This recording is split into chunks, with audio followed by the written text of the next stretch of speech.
To Riyas world of happiness. ഇന്ന് ഞാനൊരു fish കറിയുടെ വീഡിയോ ആണ് ചെയ്യുന്നത്. ഇതിനായിട്ട് നമ്മൾ ഫസ്റ്റ് കുറച്ച് കറി ലീവ്സും ഒരു ഫുൾ കുടംപുളി ഞാൻ എടുത്തിട്ടുണ്ട്. അത് ചെറിയ പീസാക്കി നമ്മൾ ചെയ്യുന്ന പാത്രത്തിൽ സ്പ്രെഡ് ചെയ്ത് ഫസ്റ്റ് വെക്കണം. അത് കഴിഞ്ഞതിന് ശേഷം നമ്മൾ ഫിഷ് നല്ലതായിട്ട് കഴുകിയിട്ട് ഇതിനകത്ത് നമുക്ക് മിക്സ് ചെയ്ത് കൊടുക്കാം.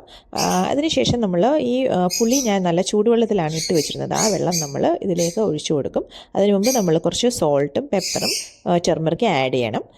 എന്നിട്ട് നമ്മൾക്ക് അടുത്ത ചില്ലി പൗഡർ ഒരു സെപ്പറേറ്റ് പാത്രത്തിൽ ഒരു നല്ല ചൂടുവെള്ളത്തിൽ മിക്സ് ചെയ്തെടുക്കണം. ഒരു 4 table spoon Kashmiri chilli powder ഞാൻ എടുത്തിട്ടുണ്ട്.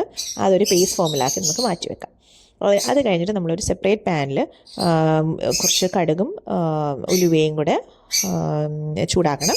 അതിലേക്ക് നമ്മൾ കുറച്ച് garlic, ginger, small onion crush ചെയ്ത് മാറ്റി വെച്ചിട്ടുണ്ട്. അത് നമ്മൾ ഇതിലേക്ക് മിക്സ് ചെയ്ത് കൊടുക്കണം. എന്നിട്ട് നല്ലതായിട്ട് ഒരു ബ്രൗൺ കളർ വരെ നല്ലതായിട്ട് വഴറ്റിയെടുക്കണം. എന്നിട്ട് നമ്മൾ ഇതെല്ലാം കൂടെ നമ്മൾ ഫിഷിൻ്റെ മിക്സിലോട്ട് നമ്മൾ ഇടണം. എന്നിട്ട് നല്ലതായിട്ട് നമ്മൾ നല്ലതായിട്ട് മിക്സ് ചെയ്തെടുക്കണം.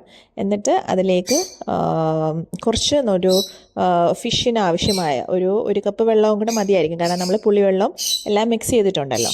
അപ്പം ഒരു 1.5 കപ്പ് വെള്ളം ഒഴിച്ചു കൊടുക്കണം. എന്നിട്ട് നല്ലതായിട്ട് തിളപ്പിക്കണം. എന്നിട്ട് നമ്മൾ കുറച്ച് ഓയിൽ, ഞാൻ കോക്കനട്ട് ഓയിലാണ് യൂസ് ചെയ്തേക്കുന്നത്, ഓയിലൂടെ ആഡ് ചെയ്യണം. അതിനുശേഷം ഒരു 15-20 മിനിറ്റ്സ് മാക്സിമം ഫിഷ് കുക്ക് ചെയ്യാനുള്ള ടൈം അത് മതിയായിരിക്കും. അതിനുശേഷം നമ്മൾ ജസ്റ്റ് ഒരു 15 മിനിറ്റ്സ് ആകുമ്പോൾ നമ്മൾ ജസ്റ്റ് ഒന്ന് നോക്കണം. അത് കഴിഞ്ഞിട്ട് വിത്തിൻ 5 മിനിറ്റ്സ് നമുക്ക് റെഡിയായി കിട്ടും.